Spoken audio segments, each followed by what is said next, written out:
असल ईद क्या है, असल त्यौहार क्या है? रमज़ान के बाद ईद आती है और ईद के बाद बकरीद आती है। ये दो खुशी मुसलमानों को नसीब होती है। ईद क्या है? हज़रत अली ने फरमाया असल ईद ये है कि दिन गुज़र जाए, आदमी नाफरमानी ना करे, दिन गुज़र जाए उसमें गुनाह ना हो, इस दिन से बड़ा कोई ईद का दिन हो नहीं सकता। असल कुर्बानी क्या है? बाप ने ख्वाब देखा, बेटे से कहा कि मैं तुम्हें अल्लाह के नाम पर ज़बह कर रहा हूँ। तो बेटे का जवाब सुनिए। बेटे ने कहा कि अब्बा हुजूर आप भी सच्चे हो, आपका ख्वाब भी सच्चा है और मैं तैयार हूँ, आप मुझे कुर्बान कर दो, अपना ख्वाब सच्चा कर लो, लेकिन मेरी कुर्बानी से पहले मेरी 4 फरमाइश पूरी कर दो। जब मुझे ज़बह करना तो इससे पहले चाकू तेज़ कर लो, मुझे ज़बह करना मेरे हाथ पाँव को बांध देना, मुझे ज़बह करना आँख पर पट्टी बांध लेना, मुझे ज़बह करना तो मेरा चेहरा आसमान की तरफ नहीं ज़मीन की तरफ कर देना, ताकि सजदे की हालत में तेरा बेटा कुर्बान हो जाए। और जब मैं कुर्बान हो जाऊं तो मेरे कपड़े को उतार करके मेरी माँ के हवाले कर देना, ताकि उसे सब्र हो जाए कि मेरा बेटा राह खुदा में कुर्बान होकर कामयाब हो गया। कुर्बानी से क्या पैगाम मिलता है? पैगाम यह है कि ये जानवर हमारा ग़ुलाम हमारे नाम पर कुर्बान हो गया, हम अल्लाह के ग़ुलाम। जिस तरह ये जानवर हमारे लिए कुर्बान हो गया, हम खुदा के लिए कुर्बान हो जाएं। कुर्बानी हर साल होगी, मगर हम कुर्बान जुमा में और रमज़ान में होंगे। हाथ उठाइए इंशाअल्लाह।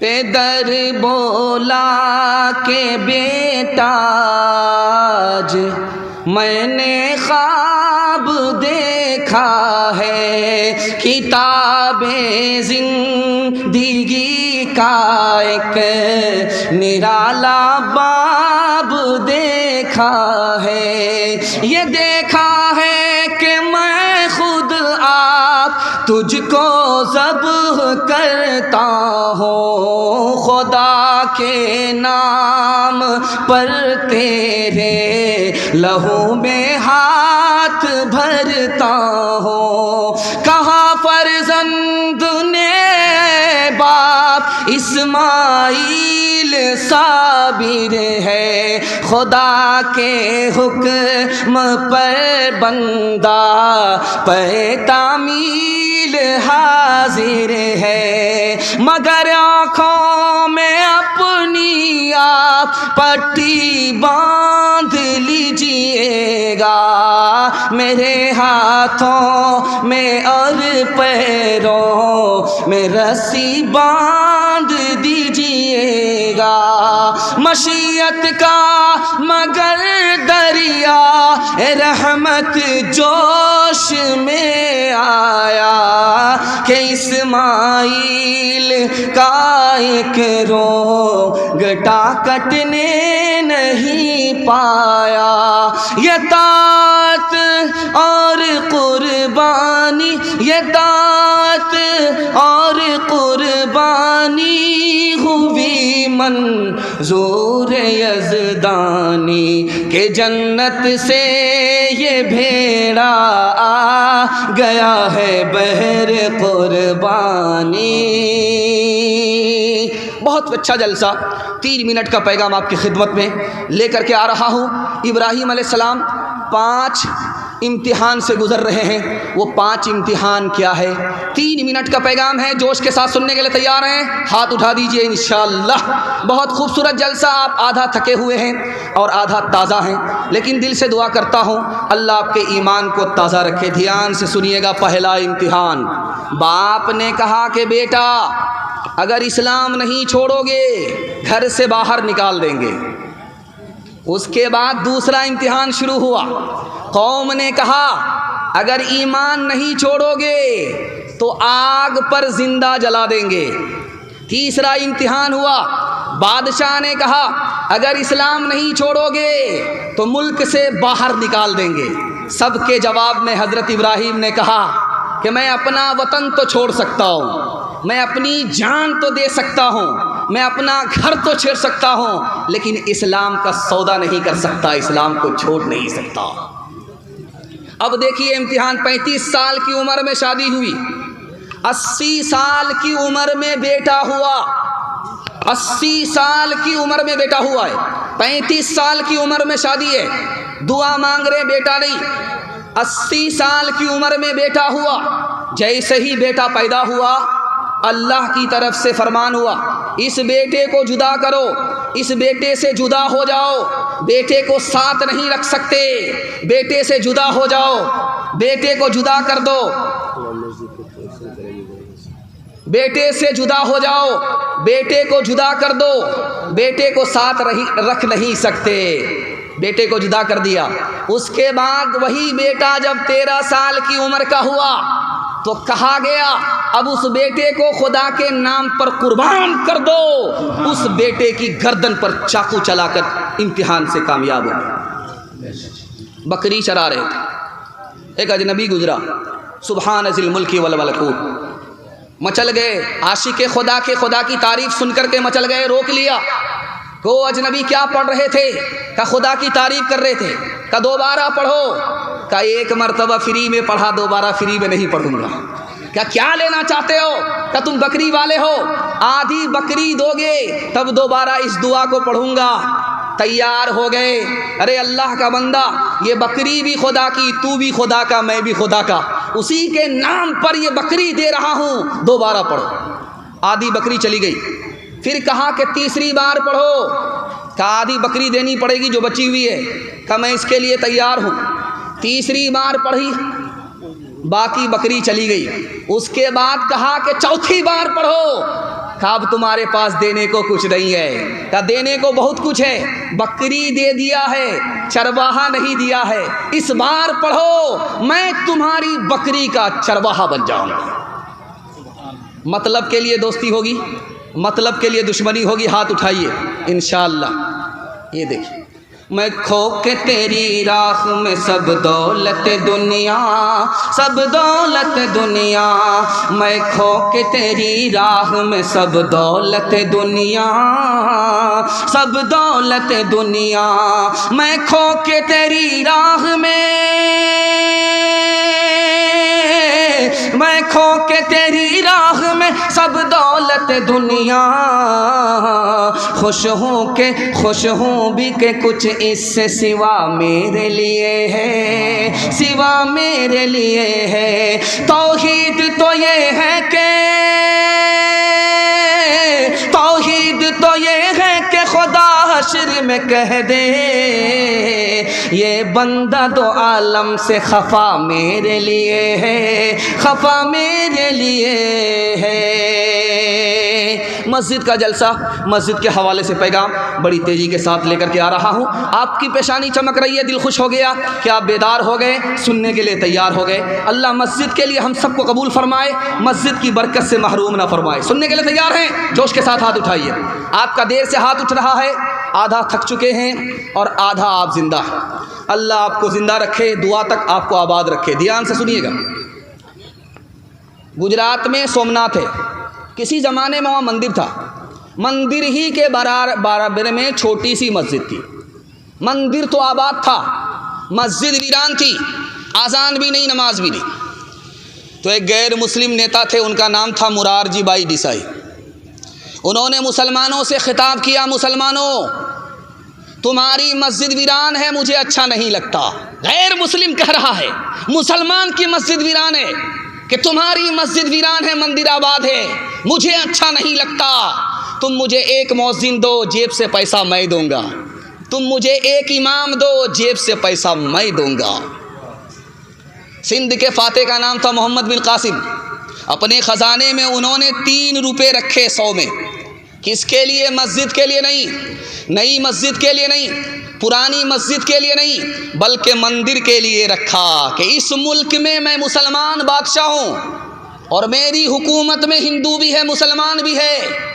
मुसलमान की तो मस्जिद आबाद है, मुसलमान अपने पैसे से बना रहे हैं।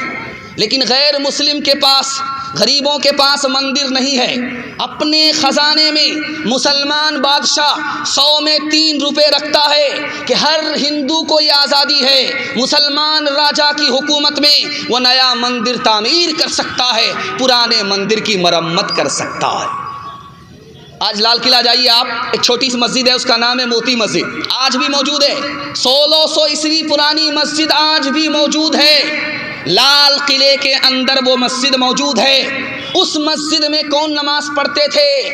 दुर्वेश खुदा औरंगजेब बादशाह नमाज पढ़ते थे। दुआ कीजिए अल्लाह उनकी कब्र को नूर से भर दे। इमाम साहब मुसल्ले पर हैं, बादशाह आगे कहा इमाम साहब वक्त हो गया, आप मुसल्ले पर बैठे हो, नमाज क्यों नहीं पढ़ाई? कहा मैं आपका इंतज़ार कर रहा था, आप बादशाह हो, आप आ जाओ, उसके बाद मैं नमाज पढ़ाऊँ। कुर्बान जाइए उस बादशाह के ऊपर। उसने कहा ओ इमाम साहब, मेरी मस्जिद से निकल जाओ, तू इमामत के लायक नहीं है। मेरी मस्जिद का इमाम वो है जो खुदा के लिए नमाज पढ़ाए। मेरी मस्जिद का वो इमाम हरगिज़ नहीं हो सकता जो बादशाह के लिए नमाज पढ़ाए। एक माइकल जैक्सन था, दुनिया का डांसर था, इतना बड़ा डांसर था कि उसका दावा था अगर मैं डांस करूं मेरी मजलिस में मौलवी पंडित क्यों ना हो, वो भी हरकत में आ जाए। उसका इतना बड़ा दावा था। इतना पैसा कमाया कि बैंक वाले हाथ जोड़ करके खड़े हो गया, बैंक में तुम्हारे पैसा रखने की जगह नहीं है। इतना पैसा कमाया। उसके बाद वो बोला मैं दुनिया में मशहूर हो गया, मुझसे बड़ा हीरो कोई नहीं, मुझसे बड़ा डांसर हॉलीवुड में कोई नहीं, लेकिन मुझे पैसे से सुकून नहीं मिला, मुझे शोहरत से सुकून नहीं मिला। सुकून उस वक्त मिला जब मैं मुसलमान हुआ, मस्जिद आया, नमाज पढ़ी। जो सुकून मुझे इसमें मिला दुनिया की किसी दौलत में नहीं मिला। आप एक तजर्बे की बात है, ये देख रहे हैं एक लाइन से मोबाइल लगा हुआ है। आपको सुकून कहाँ मिलेगा, आपका सुकून कहाँ जाएगा, ये राज आपको एक लाइन में बताने के लिए जा रहा हूँ। ये मोबाइल आप देख रहे हैं, सिर्फ 5 मिनट के लिए आप मोबाइल खोलिए, उसको सिर्फ 5 मिनट देखिए घड़ी देख करके, आपके 1 घंटे की नींद हराम हो जाएगी। आपको नींद नहीं आएगी, कल से तजर्बा करके देख लीजिए आप। सिर्फ 5 मिनट के लिए आपने मोबाइल देखा, आँख से नींद उड़ गई और आपको 1 घंटे तक नींद नहीं आई। और जुमा का दिन था, आपने गुस्ल किया, चप्पल उतार करके आपने मस्जिद के अंदर दाखिल की। इमाम साहब मिंबर पर खड़े होकर के खुतबा दे रहे थे, आपको झटके पर झटका आ रहा था। क्यों आ रहा था? कभी आपको दोपहर में नींद नहीं आई और खुतबे के वक्त में नींद आई। राज क्या है? जब आदमी मोबाइल देखता है उसका दिल परेशान होता है, जब दिल परेशान होता तो नींद नहीं आती। जब अल्लाह के घर में अल्लाह का बंदा आता है तो अल्लाह की रहमत उसको घेर लेती है, सुकून उसको मिलता है, इसलिए नींद आती है। नींद फूल पर आती है, कांटे पर नहीं आती। हाथ उठा करके वादा कीजिए, रोज़ बाज़ार जाएंगे और मस्जिद में जुमा को आएंगे। हाथ उठाइए इंशाअल्लाह।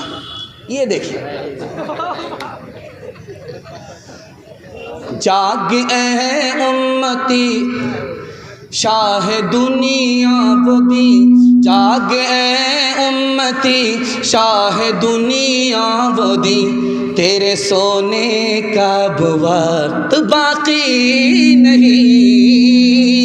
जाग ऐ उम्मती शाह दुनिया बोदी, तेरे सोने का वक्त बाकी नहीं। होश कर खोल आँखें कहाँ सो गया, देख दुश्मन ज़माना तेरा हो गया। बुलबुलें कह रही है ये क्या हो गया, बुलबुलें कह रही है ये क्या हो गया। इस चमन का निगहबां कहाँ सो गया। हाथ उठाइए, वादा कीजिए, जनाजे की नमाज मस्जिद में हाथ उठाइए इंशाअल्लाह। ये देखिए, एक तो हम हाफ पागल हैं, 12 बज जाने के बाद बैठे। आप फुल पागल हैं, कन्या के भी मामू हैं, दूल्हा के भी मामू, दोनों तरफ से आपका हाथ उठ रहा है। लेकिन मैं आपको ठिकाने लगा करके रहूँगा। 2-4 गलती तो आपकी माफ़ है, अगर इससे ज़्यादा गलती की तो नमाज जनाजा पढ़ाने में भी देर नहीं है। तीसरा पैगाम आपकी खूबसूरत समात के हवाले आ रहा है, सुनने के लिए यहाँ से लेकर के वहाँ तक तैयार हैं? जोश के साथ हाथ उठाइए इंशाअल्लाह। एक बात याद रखिए, ये जो बोतल आप देख रहे हैं इसमें पानी है, और इसके बगल ही में गिलास है। आप किसी से सिर्फ गिलास मांगिए तो आपको सिर्फ गिलास देगा, पानी नहीं देगा। और अगर किसी से बोलिए कि भाई हमको पानी दीजिए तो गिलास खुद ब खुद आ जाएगा। कभी आपने गौर किया ये राज क्या है? ये राज ये है कि पानी गिलास से बढ़ करके है। गिलास जरिया है, पानी मकसूद है। पानी मांगेंगे तो गिलास खुद ब खुद मिलेगा, अगर गिलास मांगेंगे तो पानी नहीं मिलेगा। दीन दुनिया में बढ़ कर के दीन है, मकसूद है। आप दीन मांग लीजिए, अल्लाह मुफ्त में आपको दुनिया दे देगा। एक बात खास तौर पर सुनिए, किसी से काम लेना है तो आप उसको पैसे का लालच देते हैं, वो आपका काम कर देता है। और अगर आप पावरफुल आदमी हैं तो उसको धमकी दीजिए, वो काम आपका कर देगा। लेकिन खुदा को आप लालच नहीं दे सकते, उसके पास आपसे ज़्यादा पैसा है। खुदा को आप धमकी नहीं दे सकते, खुदा आपसे ज़्यादा पावरफुल है। एक ही काम खुदा के आगे कर सकते हैं, हाथ जोड़ लीजिए, दिल का इरादा हो गया, तौबा कर लीजिए, अल्लाह आपकी हर हाजत पूरी कर दे। एक बात और याद रखिए, मुसलमानों का हाल इतना बिगड़ा हुआ है कि आपको 2-3 नमूना दिखाने के लिए जा रहा हूँ। रमज़ान का महीना आ गया, धूप आ रही है, पसीना छूट रहा है, 15 घंटे का रोज़ा है। क्या बोलता है? खुदा को भूखा मार करके क्या मिलता है? गया ईमान। इतना ख़तरनाक जुमला था कि सीने से ईमान चला गया। उसके बाद क्या कहता है? जब एक बार मांगा नहीं मिला, दूसरी बार मांगा नहीं मिला, तीसरी बार मांगा नहीं मिला, तो क्या कहता है? अरे खुदा से क्या मांगते हो, मांगो बड़े पीर से। खुदा का तो काम यही रह गया, इससे छीनो उसको दे दो, उससे छीनो इसको दे दो। चला गया ये। तीसरा जुमला दिखाने के लिए जा रहा हूँ। खुदा इंसाफ नहीं करता, किसी को औलाद देता है, किसी को औलाद नहीं देता। चला गया ये। एक आदमी रूखी रोटी खा रहा था और उसके साथ नमक और चटनी, उस पर कहा सुभान अल्लाह, माशाअल्लाह, अल्हम्दुलिल्लाह। बगल का आदमी बोला कि मुर्गा खा रहे हो, धड़ाधड़ सुभान अल्लाह बोल रहे हो। ये रूखी रोटी में सुभान अल्लाह, माशाअल्लाह, अल्हम्दुलिल्लाह, अल्लाह का इतना शुक्र कर रहे हो। तुम लोग तो अल्लाह की आदत ख़राब कर दोगे, इसलिए तो हमेशा अल्लाह ताला तुमको रूखा सूखा खिलाता है। हाथ उठा करके वादा कीजिए, राहत में बाप को, मुसीबत में खुदा को याद रखेंगे। ये देखिए फिर भी हाथ उठा रहे है। गौसो कुतुब सब गुलाम से खुदा के, नबी या वली हो उसी से है लेते हैं। गौसो कुतुब सब गुलाम से खुदा के, नबी या वली हो उसी से है लेते। जिसे चाहे दे दे, जिसे चाहे ना दे, बना दे वो जिसका बनेगा मुक़द्दर। हो अल्लाह अकबर, हो अल्लाह अकबर, हो अल्लाह अकबर, हो अल्लाह अकबर। उसी के है हाथों में हाजत रवाई, उसी के है बस में ये मुश्किल कुशाई। उसी को है हासिल ये शाने अताई, हुआ है न होगा कोई उसका हमसर। हो अल्लाह अकबर, हो अल्लाह अकबर, हो अल्लाह अकबर, हो अल्लाह अकबर। पैगाम बड़ी तेज़ी के साथ निकल रहा है, इसलिए कि आप मोहब्बत से सुन लें, अल्लाह इस मोहब्बत को सलामत रखे।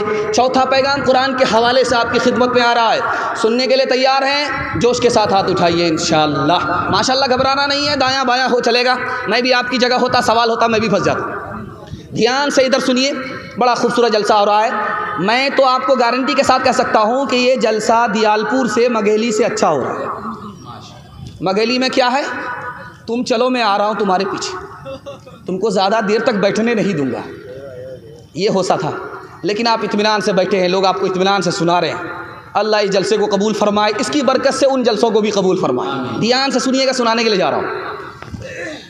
दुनिया में डायरेक्ट ताल्लुक़ अल्लाह से एक ही चीज़ का है। डायरेक्ट ताल्लुक़ दुनिया में एक ही चीज़ का अल्लाह से डायरेक्ट ताल्लुक़ है। आप कहेंगे खाना काबा, नहीं, खाना काबा से भी बढ़कर के वो चीज़ है, आज भी मौजूद है। हर घर के अंदर मौजूद है, हर मस्जिद के अंदर मौजूद है, डायरेक्ट उसका अल्लाह से ताल्लुक़ है। और खाना काबा से बढ़ करके है। खाना काबा ख़त्म हो जाएगा, लेकिन वो ख़त्म नहीं हुआ, क़यामत तक ख़त्म नहीं होगा। आप कहेंगे वो कौन सी चीज़ है? वो अल्लाह का कुरान है।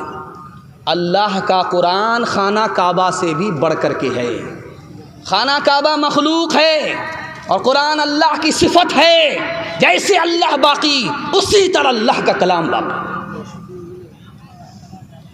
एक आदमी की शादी हो गई, 1 साल हो गया बाल बच्चा नहीं, 2 साल हो गया बाल बच्चा नहीं। लोगों ने कहा यार तू कैसा मर्द है, शादी हो गई कैलेंडर छप ही नहीं रहा। अब बेचारा मुंह छुपा करके चल रहा है कि कितने को कहाँ कहाँ से जवाब दूँ।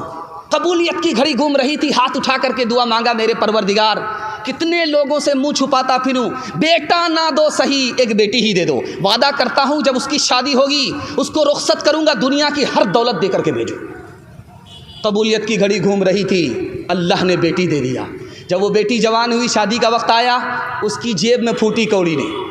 परेशान हुआ, इमाम शाफी रहमतुल्लाह अलैह के पास आया। हज़रत गज़ब हो गया, अल्लाह से वादा किया था बेटी को रुखसत करूंगा, दुनिया की हर दौलत दे करके भेजूंगा, जेब में फूटी कौड़ी नहीं है। कह रहे बेवकूफ़, दुनिया की सबसे बड़ी दौलत तुम्हारे पास मौजूद है। कहा हुजूर रुपया पैसा नहीं है, चांदी सोना नहीं है, ज़मीन मकान नहीं है। कहा कुरान की दौलत तुम्हारे पास मौजूद है। जब बेटी रुखसत होने लगे तो कुरान को साथ में रुखसत कर दो, अल्लाह का वादा पूरा हो जाएगा। कुरान के मुकाबले में दुनिया की कोई दौलत नहीं हो सकती। बच्चा पढ़ रहा था मकतब में, लाइट चली गई। बच्चा झूल झूल करके पढ़ रहा है, उस्ताद पंखा झेल रहा है।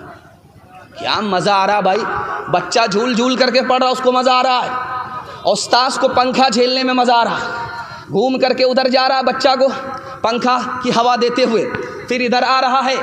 बादशाह आया, उसने देखा वाह क्या शानदार कुरान की तालीम हो रही है, खुश हुआ, 10,000 सोने के सिक्के उस उस्ताद को दे दिया। उसने बाप जन्म में सोने का सिक्का नहीं देखा था, 10,000 सोने के सिक्कों को कभी नहीं देखा था। देखते ही क्या बोला, हुजूर मैंने कौन सा कारनामा किया है, इतना बड़ा इनाम दे दिया। निकल जाओ मेरे मदरसे से, तुमको इस मदरसे में पढ़ाने की ज़रूरत नहीं है। कुरान के मुकाबले में तुमने 10,000 सिक्के को बड़ा समझा, तुम कुरान पढ़ाने के लायक नहीं। आप देखेंगे मस्जिद जाइए, एक मुसल्ला होता है चटाई वाला मुसल्ला, पीछे बिछा हुआ होता है, आधा फटा आधा सही, आधा फटा आधा सही। और दूसरी तरफ देखिएगा रेशमी मुसल्ला, एक नहीं डबल नहीं ट्रिपल। वो मुसल्ला किसके लिए होता है? इमाम साहब के लिए होता है। इमाम एक ही हैं, लेकिन इमाम का स्पेशल मुसल्ला कितना है? मुसल्ला 3 मुसल्ले हैं। मुक्तदी के लिए चटाई, इमाम के लिए रेशमी मुसल्ला। इमाम की अज़मत में अलग से खूबसूरत मुसल्ला, रेशमी मुसल्ला आगे बिछाया जाता है, लेकिन उस इमाम से बढ़कर के कुरान है। कुरान के बदन पर कोई कपड़ा नहीं है। मुसलमानों ने कुरान का क्या हाल कर दिया। एक बात और याद रखिए, बर्नार्ड शॉ अमेरिका का अफसाना निगार है। उसने 2 जुमले ख़तरनाक बोले, आप पढ़े लिखे लोग हैं, आपको सुना रहा। उसने कहा इस्लाम से बड़ा कोई मज़हब ही नहीं और मुसलमान से बुरा कोई आदमी ही नहीं। बड़ा अजीब मालूम हुआ भाई, एक तरफ तो तारीफ़ कर रहा है, दूसरी तरफ तौहीन कर रहा है। बोला भाई क्या मामला है, समझा नहीं। कहा मुसलमानों के पास कुरान की दौलत मौजूद है, ये कुरान पर अमल नहीं करता, इसलिए मुसलमान से बढ़ करके बुरा कोई आदमी इस दुनिया में नहीं। हाथ उठा करके वादा कीजिए, अखबार रोज़ पढ़ेंगे, कुरान कभी कभी। खैर माशाल्लाह डिस ब्रेक मार दिया, यहाँ आपने मेरा दिल खुश कर दिया कि आप दिलो दिमाग से मुकम्मल तैयार होकर के सुन रहे हैं। मैं दिल से दुआ करता हूँ अल्लाह आपके बच्चे को कुरान की दौलत से माला माल फरमाए। इस सहीफ़े की सहीफ़ों में निराली शान है, इसके हर हर लफ्ज़ में इरफानी ही इरफान है। बुझ नहीं सकता किसी से, सुन लो कुरान का चराग। बुझ नहीं सकता किसी से, सुन लो कुरान का चराग। बुझ नहीं सकता किसी से सुन लो कुरान का चराग, बुझ नहीं सकता किसी से सुन लो कुरान का चराग, बुझ नहीं सकता किसी से सुन लो कुरान का चराग।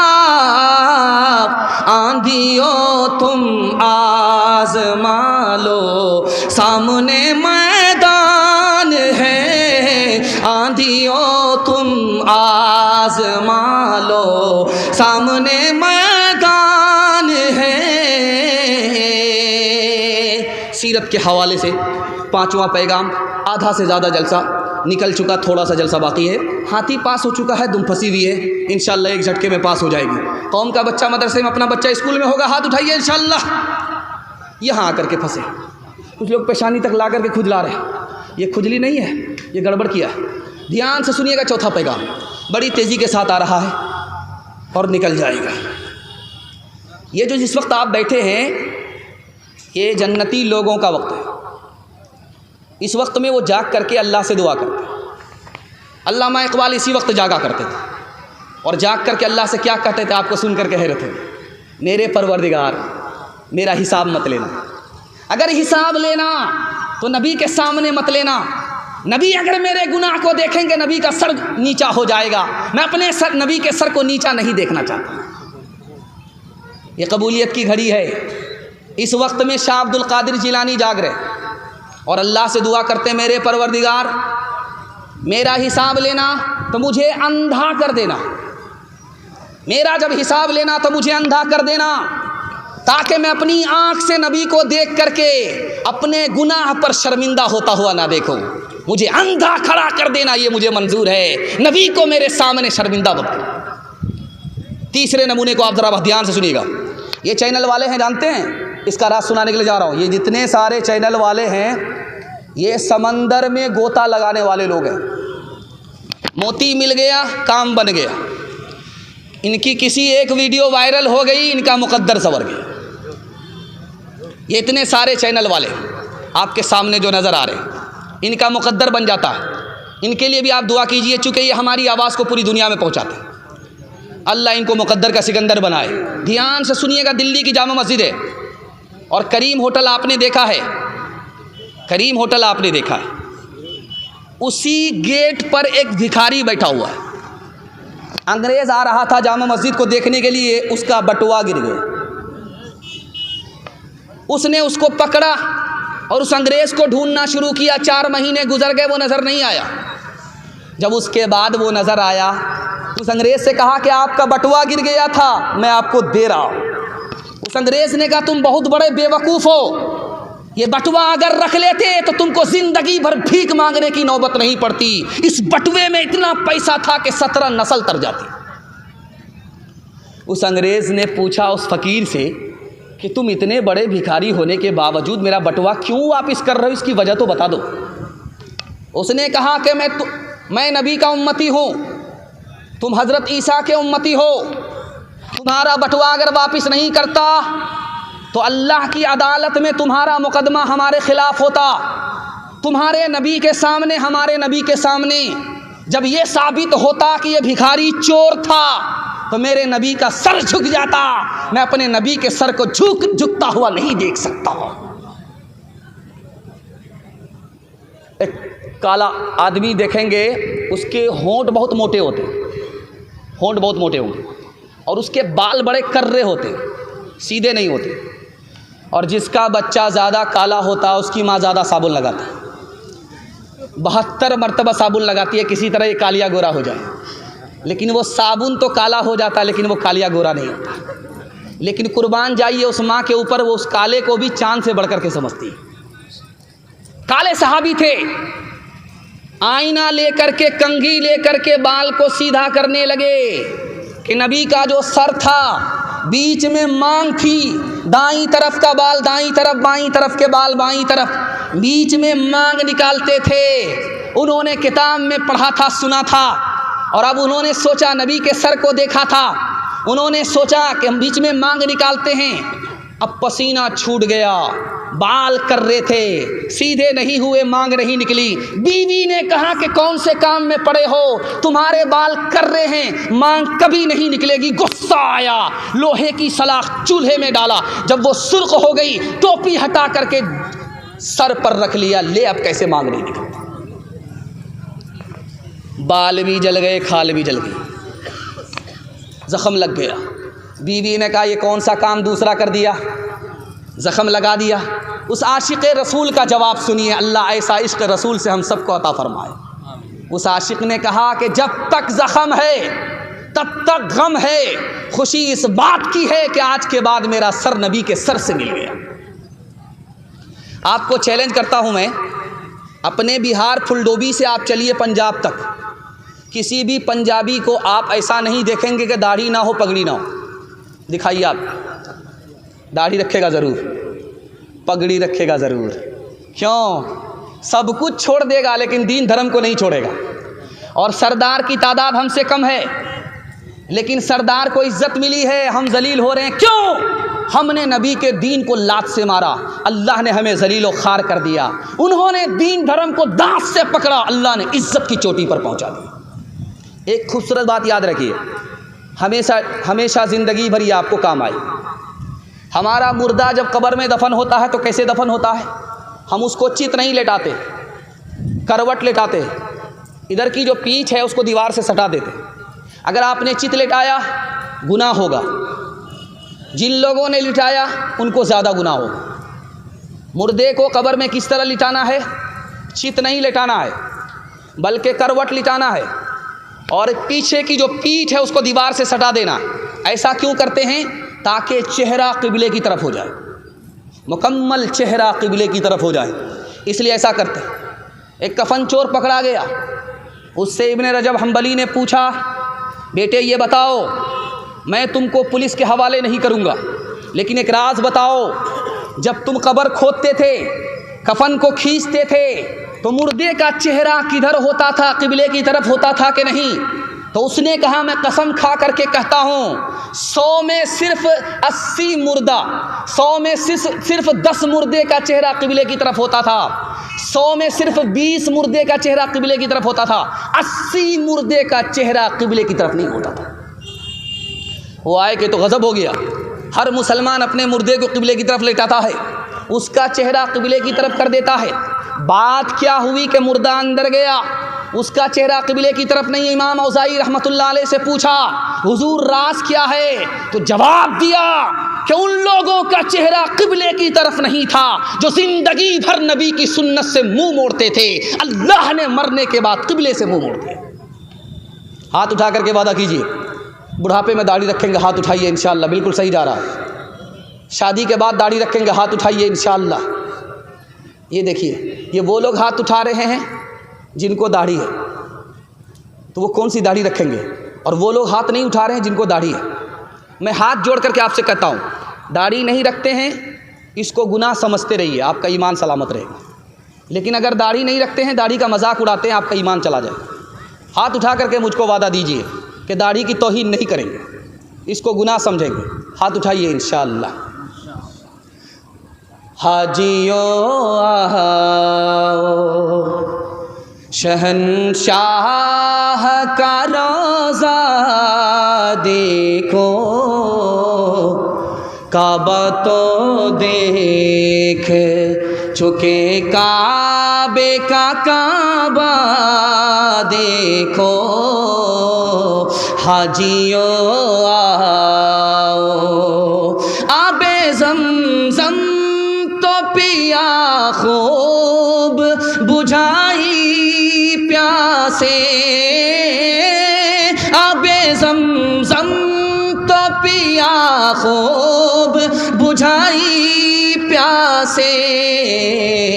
आओ जो दे शह कौसर का भी दरिया देखो, आओ जो दे शहे कल्ब में सोज नहीं, रूह में एहसास नहीं,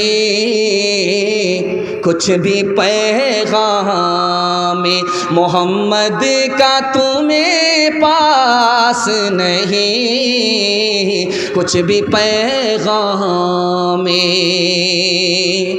बहुत खूबसूरत माहौल में ये आखिरी पैगाम, ये जलसे का खुलासा है जो आपके सामने रखने के लिए जा रहा हूँ। आप कामयाब होना चाहते हैं, आपको दुनिया भी मिल जाए और आपका दीन भी बर्बाद ना हो, तरीका मैं बता रहा हूँ। सुनने के लिए यहाँ से लेकर के वहाँ तक तैयार हैं? हाथ उठाइए, इंशाअल्लाह जोश के साथ हाथ उठाइए, सारे लोग हाथ उठाइए। अभी आपका जलसा थोड़ा सा बाकी है, अगला मुकर्रिर को आना है और बात को मुकम्मल करनी है, दुआ पर आपका जलसा मुकम्मल होना। लेकिन मुझे यकीन है कि आप जब तक जलसा मुकम्मल नहीं होगा इंशाअल्लाह नहीं जाएंगे, मुझे यकीन है। रास्ते में भिखारी खड़ा है, भीख दे मांग रहा, अल्लाह के नाम पर दे दो, अल्लाह के नाम पर दे दो। जितनी थाली नहीं उछाल रहा उतना सर उठा रहा। एक आदमी भीख देने के लिए आया तो सर झुका करके भीख दे रहा है। उसको बड़ी हैरत हुई, ये आदमी जो मुझे भीख दे रहा है ये तो सर झुका करके दे रहा है, मैं कितना बेशर्म आदमी हूँ, सर उठा करके भीख मांग रहा हूँ। उसने रोक करके कहा कि भाई साहब तुम तो भिखारी नहीं हो, देने वाले हो, शरीफ आदमी हो, लेकिन तुम सर झुका करके क्यों दे रहे हो?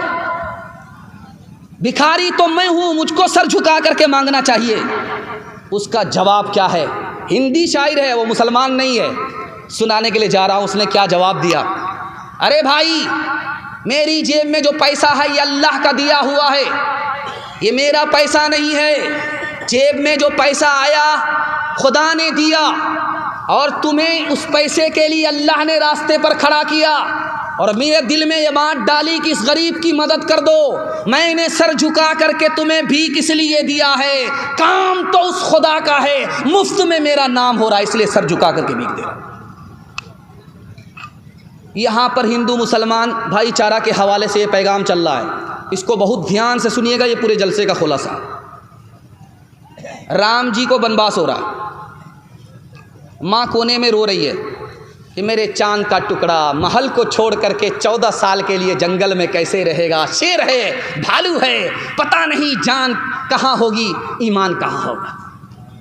माँ रो रही है, तो सोचा कि अगर माँ रो रही है मैं भी रोने लगूंगा, मेरी आँख के आंसू को माँ ने देख लिया तो कलेजा फट जाए। तो फौरन आँख के आंसू को पोंछ लिया राम जी ने और माँ के पास आए कि अम्मा तू क्यों रो रही है? मैं तो एक नेक काम करने के लिए जा रहा हूँ, मेरे बाप ने वादा किया था, उस वादे को पूरा करने के लिए जा रहा हूँ, मैं एक नेक काम करने के लिए जा रहा हूँ, तू क्यों रो रही है? कहा बेटा अगर सबकी खुशी है तो चले जाओ, लेकिन मैं माँ हूँ, अपने चांद के टुकड़े को महल से निकाल करके जंगल कैसे भेज दूँ? काश के मैं किसी गरीब के घर में पैदा होती, कुर्सी का झगड़ा नहीं होता। ये मुसीबत जो तुमको उठानी पड़ रही है ये मेरी वजह से उठानी पड़ रही। जब राम जी ने देखा कि मेरी माँ परेशान है तो हाथ जोड़ करके कहा, माँ परेशान होने की ज़रूरत नहीं है। घर में जब फूल खिलता है तो जब वो मुरझा जाता है पतझड़ में तो लोग मायूस हो जाते हैं, लेकिन जो फूल जंगल में खिलता है वहाँ इंसान नहीं होता, उसको देखने वाला खुदा होता है। तू मुझे खुदा के हवाले कर दे, अगर वो मेहरबान होगा तो उस जंगल को माँ की गोद से बड़ा बना दे। वजीर ने देखा कि बादशाह बड़ा खामोश रहता है, कुछ बोलता नहीं है, बड़ा मायूस रहता है।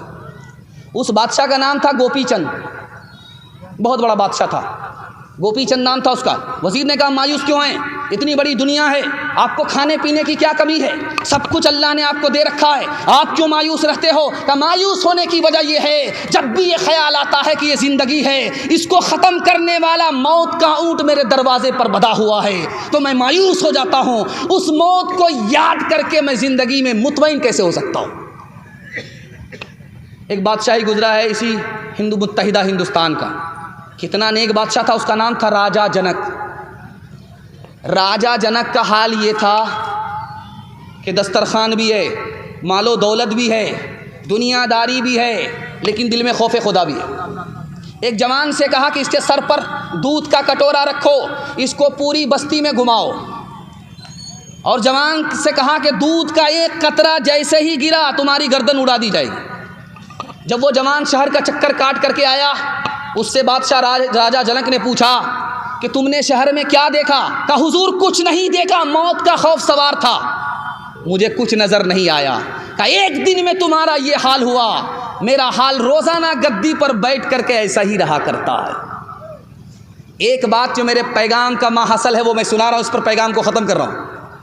किसी पर जुल्म नहीं करना है, जो जुल्म करता है वो बर्बाद हो जाता है, जो जुल्म सहता है वो आबाद होता है। तो हाथ उठा करके वादा कीजिए कि बेटी की तरफदारी में दामाद जेल जाएगा इंशाअल्लाह।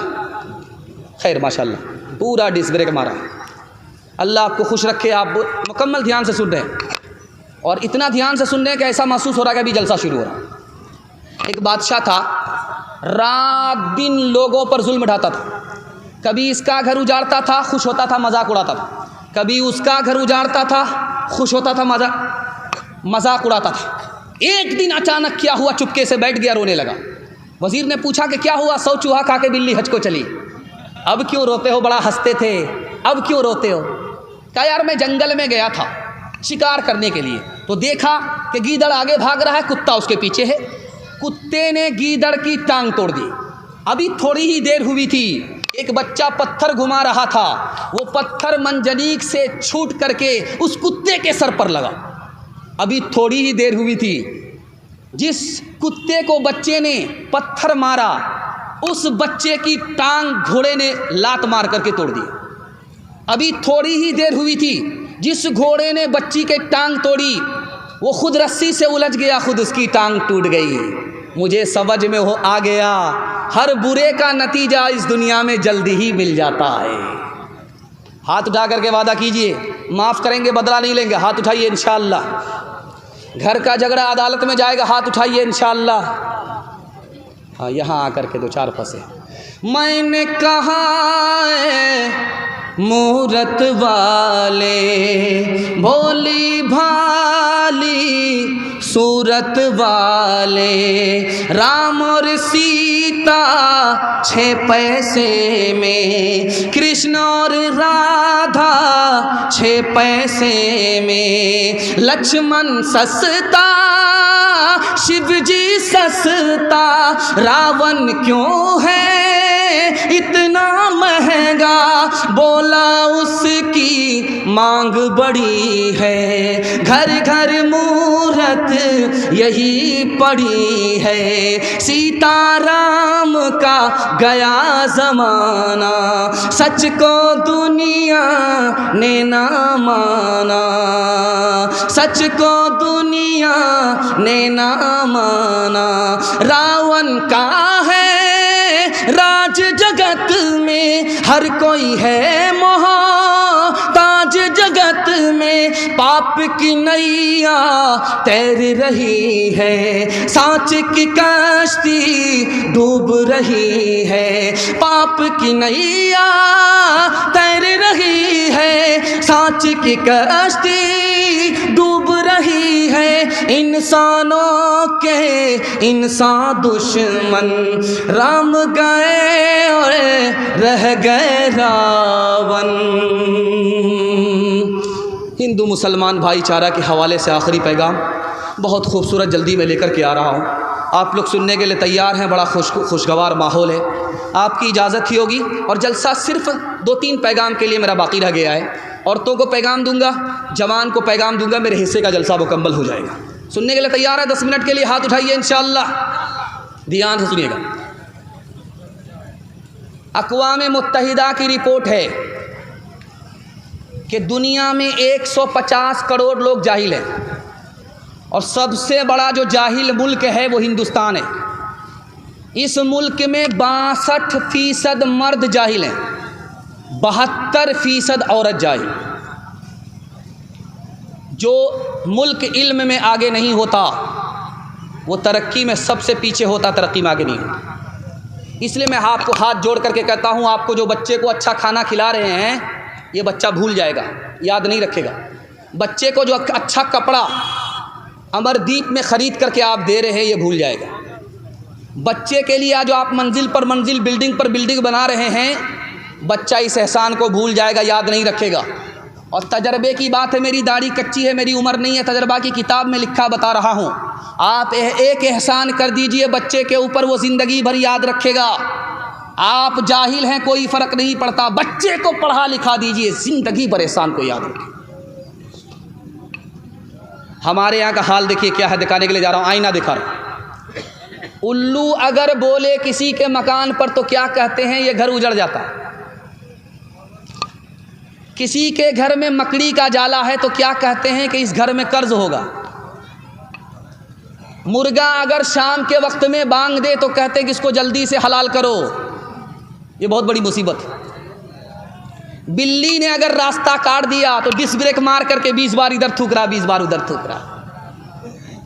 अब नानी मर रही है, नबज़ ठार है, आगे खतरा होगा। कसूर अपना है, इल्ज़ाम दूसरे के ऊपर दे रहा है। खतरा होगा तो अपने गुनाह की वजह से, खतरा टलेगा तो नेकी और सदके की वजह से। कसूर अपना है, इल्ज़ाम दूसरे के सर डालना। और जानते इससे बड़ी हैरत की बात, कोई औरत अगर बच्चा की पैदाइश के वक्त में मर जाए तो क्या कहा जाता, वो औरत डाइन हो जाती है, जिसको चाहती उसको खा लेती। हदीस में है कि वो औरत शहीद हो गई, गर्दन कटाने वाले के बराबर उसको सवाब मिलता। और एक बात आपको सुनाने के लिए जा रहा हूँ, आपको बड़ी हैरत होगी। औरत को देखेंगे आप, मुसल्ला जिस पर नमाज पढ़ती है, नमाज के बाद उसको लपेट देती है। और जानते हैं क्यों लपेटती है? लपेटने का ये मकसद नहीं है कि गंदा हो जाएगा, लपेटने का मकसद ये है कि अगर लपेटेंगे नहीं तो उस पर शैतान नमाज पढ़ेगा। हाथ में झाड़ू है, किसी के बदन से लग गया तो जानते हैं क्या कहा जाता है, ये सूख जाएगा। अगर ऐसा होता तो मोटे का तो मसला ही हल हो जाता। 2-4 झाड़ू सुबह, 2-4 झाड़ू शाम, गलत है। और जब आदमी सुबह सवेरे दुकान खोलता है और कोई ग्राहक नहीं पहुंचता तो क्या कहता, किसी मनहूस की शक्ल मैंने देख लिया, इसलिए आज कोई ग्राहक आ नहीं रहा। खुद सबसे बड़ा मनहूस है, अल्लाह के जिक्र को, मस्जिद को छोड़ करके सीधे दुकान पर आया है, अपनी तरफ ध्यान नहीं जाता, दूसरे की तरफ उंगली उठ जाती। एक बादशाह था, सुबह को जैसे ही उठा, झाड़ू लगाने वाले पर निगाह पड़ गई। अब उसको वहम हो गया कि मेरा हर काम यहाँ से ख़राब होगा। अब साइकोलॉजी काम करती है, अब उसका काम बिगड़ने लगा। उसने कहा इसको फांसी पर चढ़ा दो।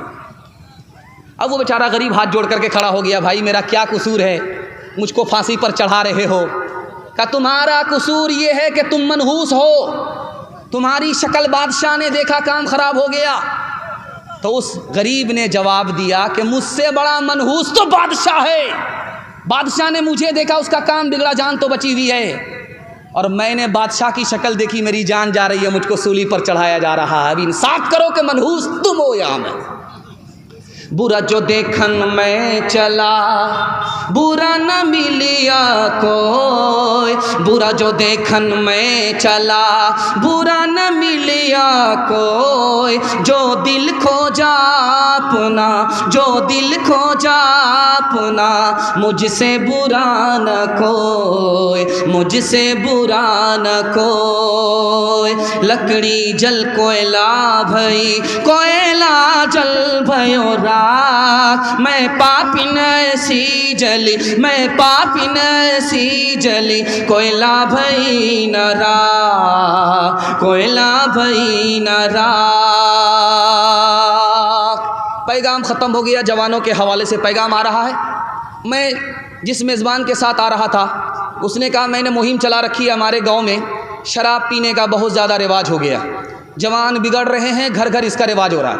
उसके हवाले से पैगाम है, आपकी आँख खोल रहा हूँ। अगर आप अक्लमंद हैं, मेरे पैगाम की आपने हिफाजत कर ली, मैं गारंटी लेकर के जा रहा हूँ, मेरा गिरबान पकड़ सकते हैं।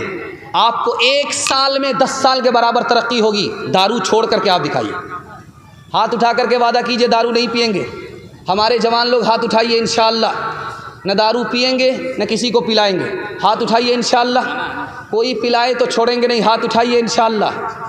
है, ध्यान रखिएगा, ध्यान से सुनिएगा।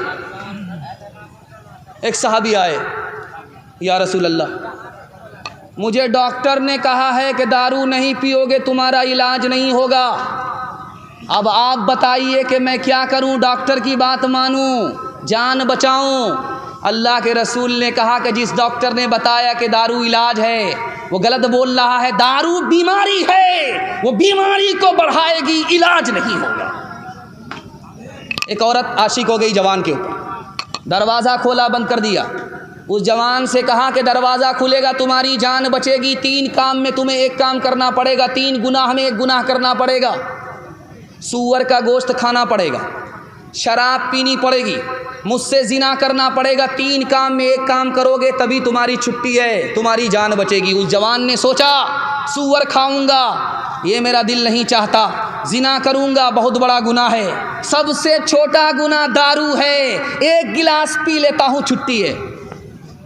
उसने जिस गुनाह को सबसे छोटा गुनाह समझा वही सबसे बड़ा गुनाह था। जैसे ही एक जाम चढ़ाया, सर पर नशा आया, सूअर भी खा लिया, लड़की से जिना भी कर लिया, शराब आई, सारा गुनाह आ गया। एक बात सुनिए ध्यान से, 3 लाख की फौज है, मुसलमान 30,000 है। 3 लाख की फौज हार गई, मुसलमान 30,000 जीत गए। सिपह सालार ने अपने लोगों से कहा कि बात क्या है, वो भी इंसान तुम भी इंसान, तुम्हारी तादाद ज़्यादा उनकी तादाद कम, मुसलमान जीत कैसे गए? जवाब सुनिए और अकल का नाखून लीजिए, अपने को भी बचाइए, अपनी कौम को भी बचाइए, ख़ानदान को भी बचाइए। कहा कि तुम कैसे जीत गए? कहा कि इसलिए जीत गए, मुसलमान दारू नहीं पीता, दारू को हराम समझता है। मुसलमान जिना नहीं करता, जिना को हराम समझता है।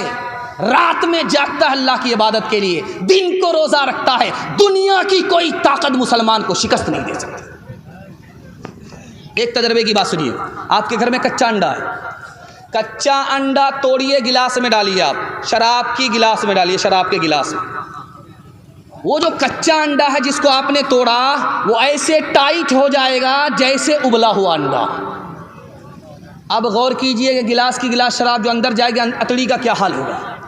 दूसरा तजर्बा आपको दिखा रहा, कल आप देख सकते हैं तजर्बा। गोश्त का एक टुकड़ा लीजिए, पानी की बोतल में डालिए, शराब की बोतल में एक टुकड़ा डालिए, 3 दिन के लिए छोड़ दीजिए आप। तो जिस गोश्त के टुकड़े को आपने पानी की बोतल में डाला है वो असली हालत में रहेगा, और जिस टुकड़े को आपने शराब की बोतल में डाला है वो चर्बी की तरह पीला पड़ जाता है।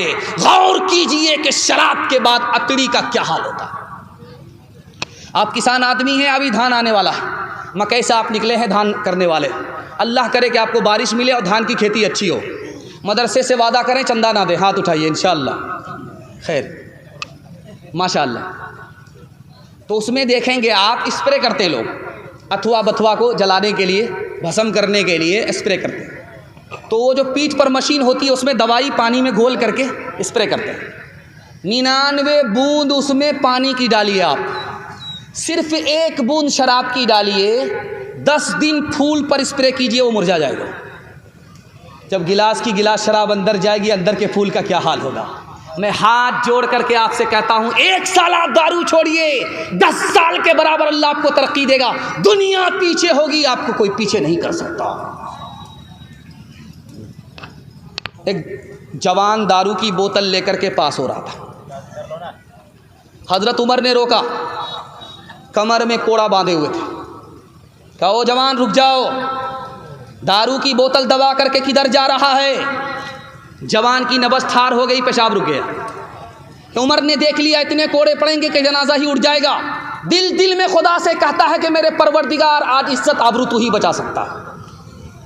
हजरत उमर झटक करके आए, उस जवान के हाथ से बोतल लिया, ढक्कन खोल करके जो देखा, उस जवान की अल्लाह ने तौबा कबूल फरमा ली। अल्लाह ने शराब को सिरका बना दिया। हाथ उठा करके वादा कीजिए, इंशाअल्लाह दारू से पूरा समाज हमारा पाक होगा। हाथ उठाइए, इंशाअल्लाह दारू नहीं पिएंगे, दारू पीने वाले का बाइकाट करेंगे, उसकी शादी में शरीक नहीं होंगे। हाथ उठाइए इंशाअल्लाह। उसके जनाजे में शरीक नहीं होंगे। हाथ उठाइए इंशाअल्लाह। उसका कभी भी कहीं साथ नहीं देंगे। हाथ उठाइए इंशाअल्लाह। शराब खुद ब खुद ख़त्म हो जाएगी इंशाअल्लाह। एक मिसाल पर पैगाम ख़त्म कर रहा हूँ। अब्दुल रशीद नाम का चपरासी है, रोज़ दारू पीता है। उससे मालिक ने कहा कि तुम चपरासी इसलिए हो, चाल पर हो, तुम दारू छोड़ते नहीं। दारू छोड़ देते तो तुम चपरासी नहीं डायरेक्टर हो जाते। तो वो बोलता मुझे क्या फ़र्क पड़ता है, जब मैं दारू नहीं पीता हूँ तो चपरासी समझता हूँ, और जब मैं दारू पी लेता हूँ सर पर नशा आता है तो मैं खुद को प्राइम मिनिस्टर समझता हूँ, मुझको क्या फ़र्क पड़ता है। कभी है नौजवान मुस्लिम तदब्बुर भी किया तूने, वो क्या गर्दों था जिसका तो एक टूटा हुआ तारा, तुम्हें उस कौम ने पाला है आगोशे मोहब्बत में, कुचल डाला था जिसने पाँव में ताजे सरे दारा, गवा दी हमने जो असलाफ से मीरास पाई थी, सोरैया से ज़मी पे आसमान ने हमको दे मारा, सबक पढ़ फिर सदाकत का, अदालत का, शुजाअत का, लिया जाएगा तुझसे काम दुनिया की इमामत का, गिलासों में जो डूबे फिर न उभरे जिंदगानी में, हजारों बह गए इन बोतलों के बंद पानी में, न कर बर्बाद अपनी जिंदगी बोतल के दीवाने, वो काटेगा बुढ़ापे में जो बोता है जवानी में, ये दारू का पियाला मौत का कड़वा पियाला है, मिला है जहर शरबत में, मिला है जहर शरबत में, छुपी है आग पानी में, मिला है जहर शरबत में, छुपी है आग पानी में। पैगाम ख़त्म हो गया। सिर्फ औरतों के हवाले से एक पैगाम सुनने के लिए तैयार है? दोनों हाथ उठाइए इंशाअल्लाह। औरत को सर पर बिठाएंगे, हाथ उठाइए इंशाअल्लाह। हुकूमत चली जाएगी, सर पर मत बिठाइएगा। 1987 में टाइम्स ऑफ इंडिया ने लिखा कि मुल्क में सदर औरत को होना चाहिए या मर्द को होना चाहिए, तो 8% लोगों ने वोट दिया कि औरत को मुल्क का सदर होना चाहिए, मर्द को नहीं होना चाहिए, और 31% लोगों ने इस पर वोट किया कि मुल्क का सदर मर्द को होना चाहिए, औरत को नहीं होना चाहिए। और आपको जो बात मैं बताने के लिए जा रहा हूँ, आपको हैरत होगी कि समाज कितना रंगीन हो चुका है, कितना बदमाश हो चुका है। 49% लोगों ने इस पर वोट किया कि औरत और मर्द में कोई फ़र्क नहीं है, मर्द को बना लो तो भी ठीक, औरत को बना लो तो भी ठीक। 1996 में बेंगलोर कारपोरेशन का इलेक्शन हुआ, उसमें मुमताज़ बेगम हार गई। हारते ही अदालत में जा कर के एक आलिम के ख़िलाफ़ केस कर दिया कि मैं जो हार रही हूँ, आलिम के फतवे की वजह से हार रही हूँ, उस आलिम को जल्दी चालान करो, जेल भेजो और उसको 1 लाख रुपया जुर्माना करो, तब तो मेरा गुस्सा ठंडा होगा। उस आलिम ने फतवा दिया था कि औरत को इलेक्शन में खड़ा होना गलत है, मैं उसी की वजह से हार गई। समाज देखिए कैसा हो चुका, आईना दिखा रहा हूँ। तीसरा नमूना, अमेरिका में मोरी नाम का दुकानदार है, उसने ऐड दिया कि जो औरत मेरे यहाँ अंडे पर आकर के बैठेगी उसको $100 इनाम मिलेंगे, और अगर अंडे से बच्चा निकल गया तो 1000 इनाम के डॉलर मिलेंगे। औरतों का हाल, औरतों का कबाड़ा देखिए किस तरह किया जा रहा है। मुफ्ती तकी उस्मानी दामद बरकातुहूम ने कहा, पहले औरत को खिलौना बनाया, उसके बाद औरत को मशीन का पुर्जा बनाया, उसके बाद औरतों के हुस्न को बाजार में बेचा। जब ये हर जगह बिकती चली गई, बर्बाद होती चली गई, अब उसको मुर्गी के बराबर अंडा सेवने के लिए बिठा दिया। सर सैयद अहमद ख़ान साहब ने 1875 ईस्वी में कहा था, और आज के ज़माने को अपनी आँखों से उन्होंने 1875 में देख लिया था। उन्होंने कहा कि लोगों, अपनी बेटी को उस स्कूल में मत पढ़ाओ जिसमें लड़के भी पढ़ाई करते हैं। तुम्हारी लड़की आवारा हो जाएगी, भाग जाएगी, उसका ईमान अलग जाएगा, आबरू अलग जाएगी। आज इमारत शरिया कह रही है 3 लाख की तादाद में मुसलमान औरत लड़के को ही लेकर के भाग गई, गैर के साथ फिरार हो गई, आबरू अलग गई, ईमान अलग गया। जैसे मैं खिताब कर रहा हूँ आपके सामने, हजरत थानवी खिताब कर रहे थे। एक नौजवान खड़ा हुआ, सब पर खिताब कीजिए, पर्दा के ऊपर मत बोलिएगा।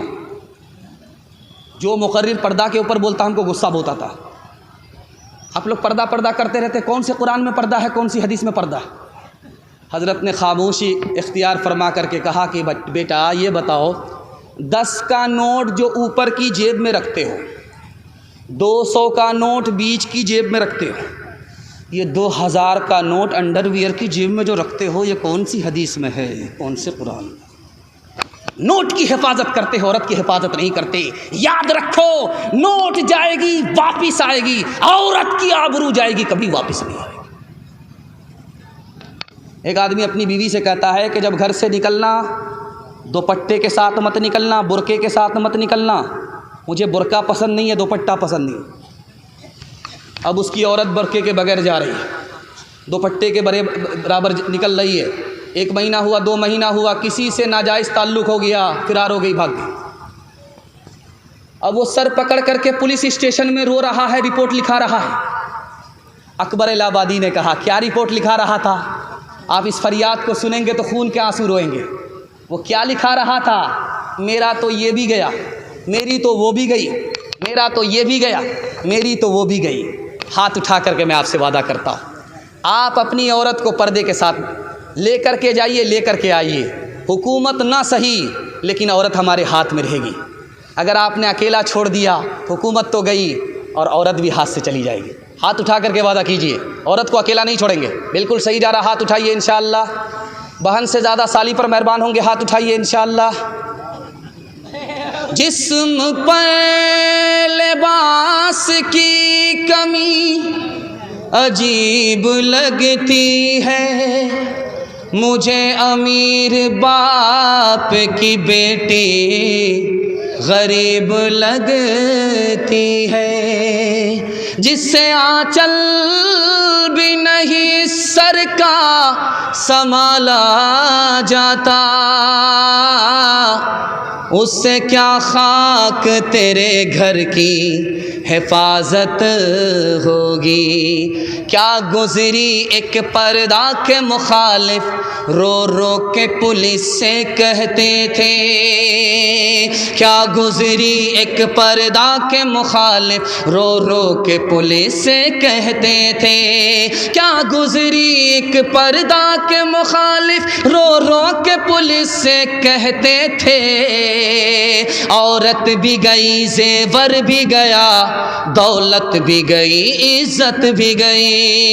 औरत भी गई, जेवर भी गया, दौलत भी गई, इज्जत भी गई। चप्पल है ऊंचे हील की और ऊंटनी सी चाल, होठों पे लिपस्टिक लगा के कर रही है लाल। चप्पल है ऊंचे हील की और ऊंटनी सी चाल, होठों पे लिपस्टिक लगा के कर रही है लाल। शौहर के सामने कोई जीनत नहीं रही, बेफातिमा सी अब कोई औरत नहीं रही। पैगाम ख़त्म हो गया। 3 वादे आपसे लूँगा, जलसा ज़िंदगी भर के लिए कामयाब होगा।